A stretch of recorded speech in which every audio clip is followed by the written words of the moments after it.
Hello students, welcome to my YouTube channel. इससे पिछली video में हमने आपको बताया था कि आपके लिए कुछ जेमिनल और बिकनल डाइहाइड्राइड के बारे में बताया था और पॉलीमिथाइलिन के बारे में। इससे आगे आज हम जो वीडियो बनाने जा रहे हैं, ठीक है, उसमें हम आपको बात करेंगे nature of CX bond and isomerism, कि भाई जो हमारा हेलो एल्केन और हेलो एरीन्स हैं उनके जो C और X के बीच में किस तरीके का बॉन्ड होता है, उसका नेचर क्या होता है, पोलर होता है या नॉन पोलर होता है, उसके बारे में अभी हम बात करेंगे। और भी इसकी कुछ प्रॉपर्टीज़ हैं CX की, उसके बारे में हम बात करेंगे। और दूसरा टॉपिक है आज इसी में हमारा आइसोमेरिज्म। हेलो एल्केन और हेलो एरीन्स हैं वो किस तरीके की आइसोमेरिज्म शो करते हैं। स्ट्रक्चर आइसोमेरिज्म के भी कई पार्ट हैं, उसमें कौन सा शो करता है या कौन सा नहीं। चलो हम चलते हैं, अभी आपके बताने जा रहे हैं नेचर ऑफ CX बॉन्ड। तो देखो, आप ये देखें कि कार्बन और हेलोजन के बीच में हम ये देखेंगे कि कार्बन और हेलोजन में कौन सा एलिमेंट, हेलोजन क्या है आपका, हेलोजन वेयर, हेलोजन क्या है आपका, वेयर FCl और Br और I, ये आपके हैं यहाँ पर, ठीक है। FCl Br I मतलब इनको हेलोजन एलिमेंट कहते हैं, जो 17 ग्रुप के हैं। इसमें एक और आता है इंस्टेंटाइन, वो हेलोजन नहीं होता है, ठीक है, लेकिन इनको हम क्या बोलते हैं आपके लिए, हेलोजन एलिमेंट, ठीक।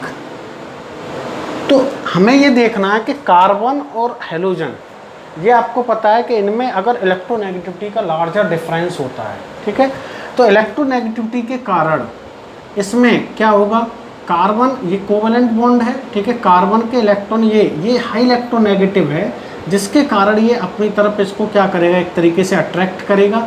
और यहाँ पर चार्ज कैसा आएगा, पार्शली नेगेटिव, और ये कैसा आएगा आपका, पार्शली पॉजिटिव। इसका कारण क्या है भाई, electronegativity of X is greater than electronegativity of carbon atom. ये बात आपको यहाँ पर समझनी है। ये सभी इलेक्ट्रोनेगेटिविटी के कारण है, क्योंकि हेलोजन और कार्बन के बीच में इलेक्ट्रोनेगेटिविटी का एक तरीके से लार्जर डिफरेंस होता है, इसलिए यहाँ पर हेलोजन पर पार्शली नेगेटिव चार्ज और कार्बन पर पार्शली पॉजिटिव चार्ज। इसलिए ये जो बॉन्ड होता है, इस बॉन्ड की अगर हम बात करें तो इसको हम क्या कहेंगे, पोलर कोवेलेंट बॉन्ड। ये कौन सा बॉन्ड हो गया आपका, पोलर कोवेलेंट बॉन्ड है। इसका मतलब हमें इसका पता चल गया, चाहे हेलो एल्कीन है चाहे हेलो एरीन्स है, ये जो बॉन्ड है ये कैसा होगा आपका, पोलर कोवेलेंट बॉन्ड होगा। पोलर बॉन्ड भी बोल सकते हैं, कोवेलेंट है इसलिए हमने आपको बोला। अगर हम बात करें, देखो इसकी पोलरिटी, जैसे मैं आपके लिए लूँ एग्जाम्पल, यहाँ पर आपने ले लिया CF, ठीक, और Cl और CBr और आपने ले लिया CI, ये बॉन्ड। इससे कहे कि भाई पोलरिटी का क्या इफेक्ट है। भाई देखो, जब हम यहाँ पर जो अधिक इलेक्ट्रोनेगेटिव होगा वही ज़्यादा पोलर होगा। मतलब हम ये देख रहे हैं कि डाउन टू ग्रुप चलने पर इलेक्ट्रोनेगेटिविटी क्या हो रही है, डिक्रीज हो रही है। इसलिए इसकी जो पोलरिटी होगी, पोलरिटी भी क्या होगी आपकी, डिक्रीज होगी, ठीक है। ये आपको बात को यहाँ पर समझ, आपसे पूछे बताओ कौन सा सबसे ज़्यादा बॉन्ड पोलर होगा, तो आपको CF बॉन्ड सबसे पोलर होगा, सबसे कम जो होगा वो होगा आपका CI। ये तो बात हुई इसकी पोलरिटी की, ठीक है। और हम यहाँ पर थोड़ी सी और बात करते हैं, जैसे हमने कुछ कंपाउंड ले लिए, उस तरीके से बात की हमने। जैसे आपने CH3F ले लिया, ठीक है, और आपने ले लिया CH3Cl और आपने ले लिया CH3Br और आपने लिया CH3I, ठीक है। इसमें मैं कुछ आपको फैक्टर बता रहा हूँ। जैसे मैं कहूँ आपसे कि इधर लेफ्ट टू राइट चलने पर, भाई आपसे कहे कि बॉन्ड लेंथ पर क्या इफेक्ट पड़ेगा, बॉन्ड लेंथ, तो आपको पता है FCl BrI के साइज पर डिपेंड करेगा, क्योंकि ये जो है एल्काइल ग्रुप तो सेम है, तो इसमें एल्काइल ग्रुप से कोई फ़र्क नहीं है। कार्बन और F जो है इनकी बॉन्ड लेंथ जब लेफ्ट टू राइट इसमें चल रहे हैं तो सबसे ज़्यादा बॉन्ड लेंथ किसकी होगी, CI की, ठीक है, क्योंकि आप जानते हैं कि FCl Bri में डाउन टू ग्रुप चलने पर जो साइज होता है वो क्या होता है, इंक्रीज होता है। तो बॉन्ड लेंथ कहते हैं, तो इसमें क्या है, बॉन्ड लेंथ क्या होगी आपके लिए, बॉन्ड लेंथ वाला फैक्टर क्या है, इंक्रीज होगा। ठीक है,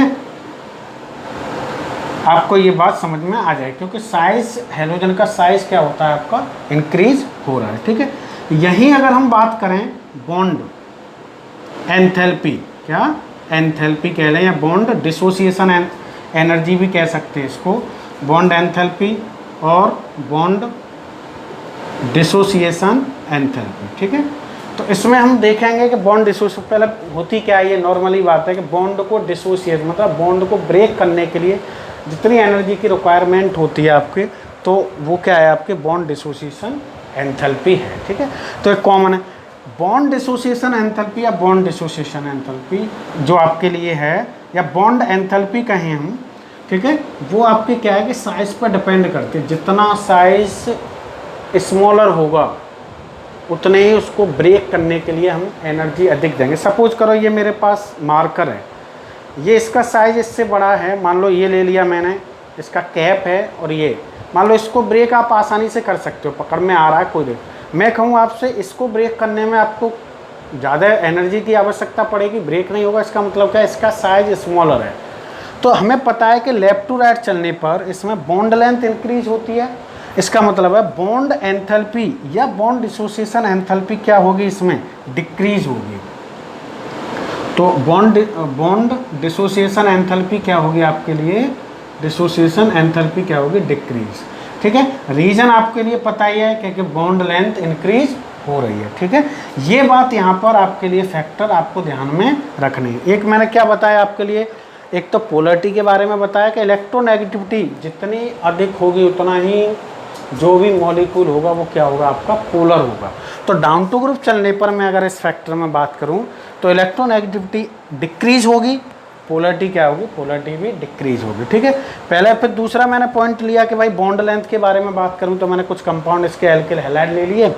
तो बॉन्ड लेंथ क्या है भाई, कार्बन और F के बीच में जो बॉन्ड लेंथ है उसकी बात करेंगे। तो bond length left to right चलने पर, यहाँ पर मैं लेफ्ट टू राइट की बात कर रहा हूँ। ठीक है, लेफ्ट टू राइट चलने पर बॉन्ड लेंथ इंक्रीज होगी क्योंकि हाइड्रोजन का साइज इंक्रीज हो रहा है, और कोई इसमें रीजन नहीं है। बॉन्ड एंथैल्पी या बॉन्ड डिसोसिएशन एंथैल्पी, ठीक है, क्या है, बॉन्ड डिसोसिएशन एंथैल्पी डिक्रीज होगी। या तो आप इसमें ये लिख सकते हैं कि बॉन्ड एंथैल्पी जो होती है इनवर्सली प्रोपोर्शनल होती है बॉन्ड लेंथ के। आप बॉन्ड एंथैल्पी इनवर्सली प्रोपोर्शनल होती है बॉन्ड लेंथ के। ठीक है, इस फैक्टर को यहाँ पर आप यूज कर सकते हैं। तो मैंने अभी आपको क्या बताया, पोलर कोवेलेंट बॉन्ड होता है, किसके कारण होता है, इलेक्ट्रोनेगेटिविटी के कारण होता है। ठीक है, या बॉन्ड लेंथ और बॉन्ड एंथैल्पी डिसोसिएशन मैंने यहाँ पे बता दिया। ठीक है, इसको अभी आप नोट कीजिए। मैं एक फैक्टर और है वो बहुत ज़्यादा इम्पोर्टेंट है, डाइपोल मोमेंट, उसको मैं आपको यहाँ बताता हूँ। ठीक है, इसको जल्दी से नोट करें आप। अगला पॉइंट हम जो बताने जा रहे हैं वो क्या है, आपका डाइपोल मोमेंट। ठीक है, बहुत इम्पोर्टेंट पॉइंट है इसमें। ठीक है, तो डाइपोल मोमेंट,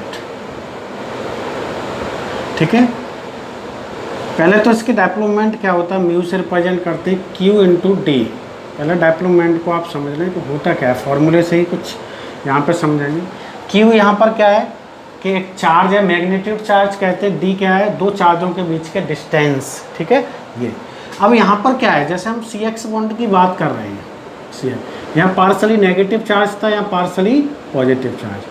तो ये जो डिस्टेंस है इन दोनों के बीच की डिस्टेंस है, और Q इनका मैग्नीट्यूड चार्ज है। ठीक है, तो डाइपोल मोमेंट अगर हम देखें तो हम ये कहते हैं कि भाई जो अधिक इलेक्ट्रोनेगेटिव होगा उस पर जितना ही ज़्यादा चार्ज होगा, तो इलेक्ट्रोनेगेटिविटी जो होती है ना, इलेक्ट्रोनेगेटिविटी डायरेक्टली प्रोपोर्शनल होती है चार्ज की। ये बात आपको यहाँ समझना। अगर मैं यहाँ पर चार्ज के बेस पर आपको ऑर्डर लगाऊं कि भाई एल्किल हैलाइड जो भी हैं हमारे CX बॉन्ड के जो डाइपोल मोमेंट है वो अगर मैं ऑर्डर लगाऊं तो ये होगा आपके लिए ऑर्डर डाइपोल मोमेंट के बेस पर आपके लिए जो चार्ज के, जैसे कि आपने कहा कि मान लो कि सबसे पहले हमारा क्या होगा, CH3F होगा, ठीक, फिर क्या होगा CH3Cl होगा, और फिर क्या होगा CH3, मान लो आपने लिए आप Br होगा, फिर क्या होगा CH3I होगा।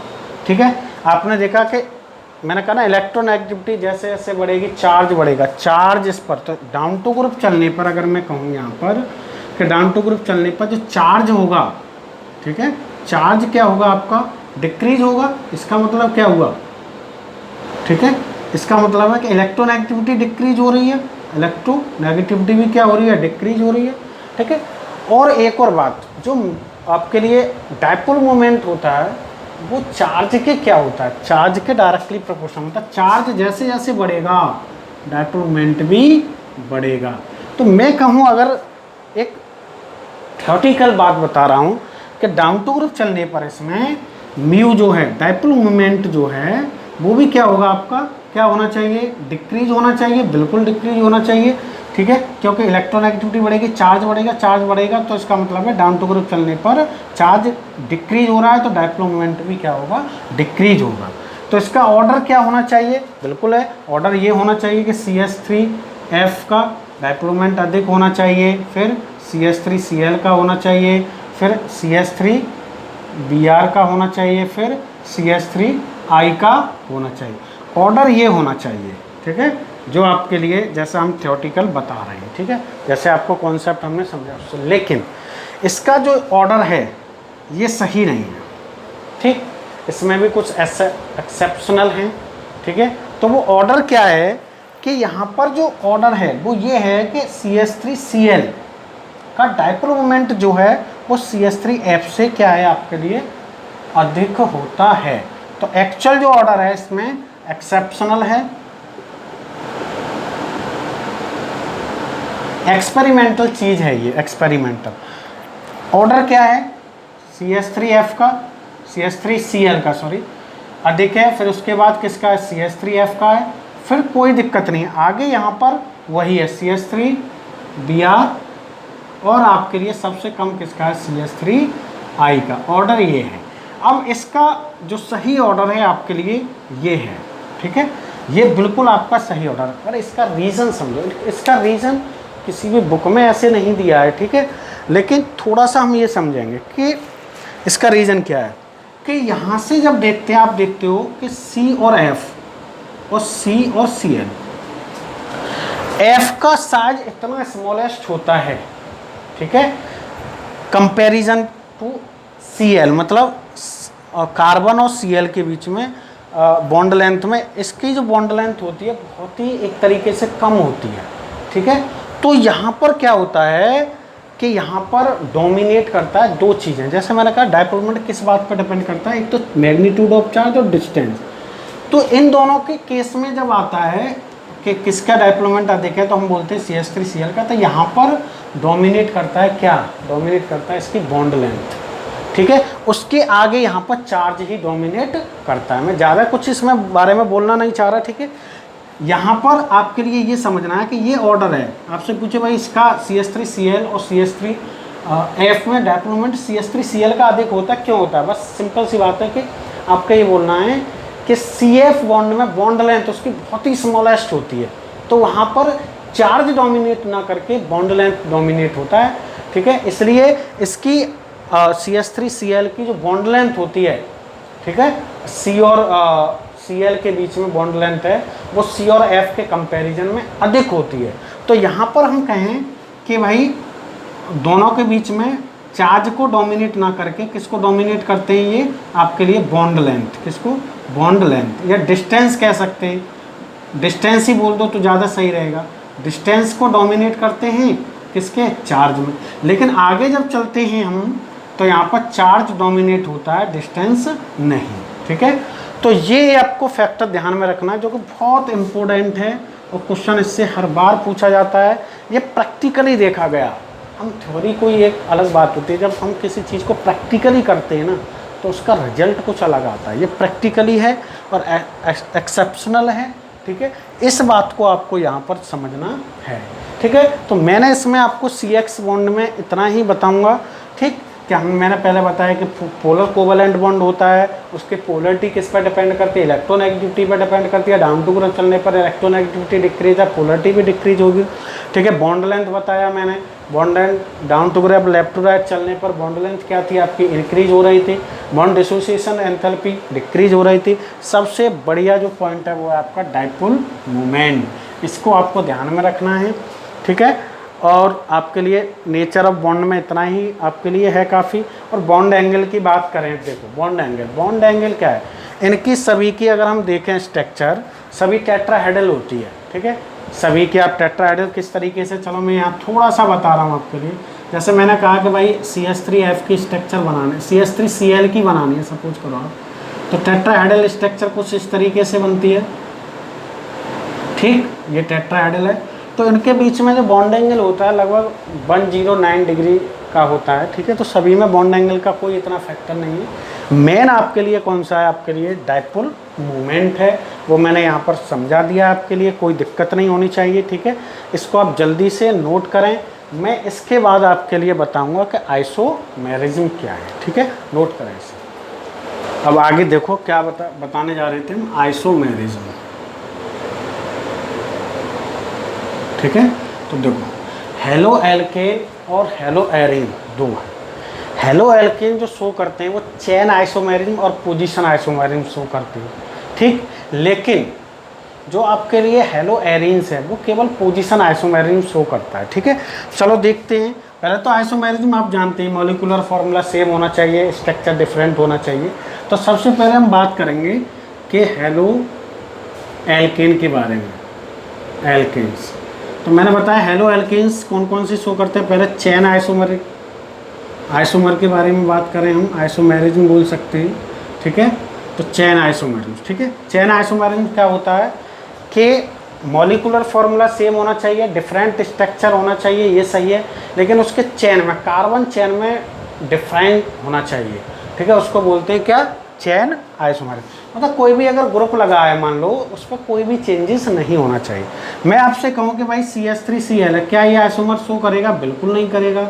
आपसे कहूँ कि भाई, मैं कहूँ CH3CH2 और Cl है, क्या ये आइसोमर शो करेगा, ये भी नहीं करेगा, है तो हेलो एल्केन ही।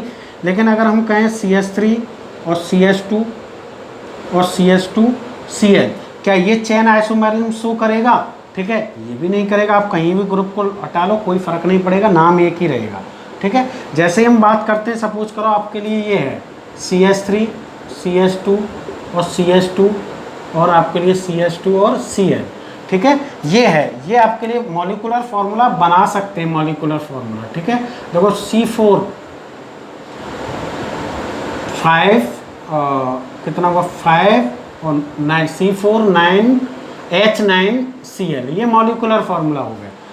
ये आपके लिए आइसोमेरिज्म शो करेगा, चेन आइसोमेरिज्म। देखो पहला ये बना लिया, इसका नाम क्या होगा, ठीक है, आपने लिख दिया इसका। चलो मैं IUPAC नेम ही बताऊंगा जल्दी से, ठीक है। इसका नाम क्या होगा, क्लोरोब्यूटेन, ठीक है, क्लोरोब्यूटेन।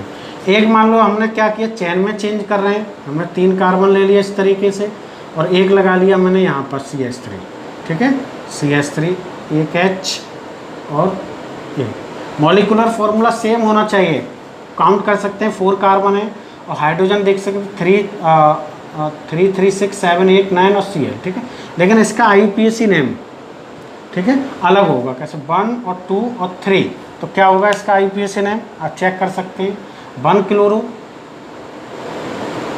ठीक है, 2 मिथाइल, ठीक है, और आपका प्रोपेन, ठीक है। तो ये भी इसका, एक बात आपको ध्यान देनी है, जब आइसोमेरिज्म बनाएं, ठीक है, तो हम आइसोमेरिज्म बनाते जाएं, ये देखते जाएं, अगर किसी का IUPAC नेम सेम आ रहा है तो वो उसका आइसोमेरिज्म नहीं होगा, ठीक है। तो इसका तीसरा और देखते हैं, बनाने की कोशिश करते हैं, थर्ड, ठीक है। आपका ये है, यहाँ मैंने मान लो Cl लगा दिया, एक आपके लिए CH3 और CH3 और एक CH3, ठीक है। तो 9H, ठीक है। अगर मैं इसकी काउंटिंग करूँगा तो कैसे कर सकता हूँ, आप यहाँ से कर लें, यहाँ से कर लें, दूसरे नंबर पर ही आ रहा है 1 2 और 3। तो देखते हैं, देखो IUPAC नेम इसका क्या होगा, ठीक है। IUPAC क्या होगा आपके लिए, 2 क्लोरो और दूसरे पर ही मिथाइल ग्रुप लगाया है, 2 मिथाइल, ठीक है, 2 क्लोरो 2 मिथाइल प्रोपेन, ठीक है, क्या होगा, प्रोपेन, ठीक। अब देखो आप, कोई भी दिक्कत नहीं है, ठीक है। क्या और इसके बन सकते हैं आइसोमेरिज्म, आप चेक कर लेना, नहीं बनेंगे। ये मैंने आपको बताया चेन आइसोमेरिज्म, ठीक है, कि हेलो एल्केन दो तरीके का आइसोमेरिज्म शो करता है, एक चेन आइसोमेरिज्म और एक करता है पोजीशन, ठीक है। तो जल्दी से इसे नोट करें, फिर मैं इसके बाद आपको बताऊंगा पोजीशन आइसोमेरिज्म। ठीक, देखो दूसरा टाइप क्या है इसमें, दूसरा type position isomerism, position isomerism, ठीक है, कि हेलो एल्केन हमारा पोजीशन आइसोमेरिज्म भी शो करता है। अब जैसे मैंने कहा आपके लिए CH3Cl है, कहीं भी Cl की पोजीशन लगा दो कोई फ़र्क पड़ेगा, कोई नहीं, तो ये आइसोमेरिज्म शो नहीं करेगा। CH3 CH2Cl है, क्या ये करेगा, ये भी नहीं करेगा, कहीं भी लगा लो काउंटिंग उधर से ही होगी। जैसे मैं कहूँ आपसे लिए कि ये है आपके लिए CH3 CH2 और CH2 और आपके लिए Cl सपोज करो, तो इसमें आइसोमेरिज्म पोजीशन बन सकते हैं। जैसे मैं अगर अभी इसका नाम लिखूं, तो IUPAC नाम लिखूं अभी आपके लिए, तो क्या होगा, क्लोरोप्रोपेन, क्या होगा, क्लोरोप्रोपेन।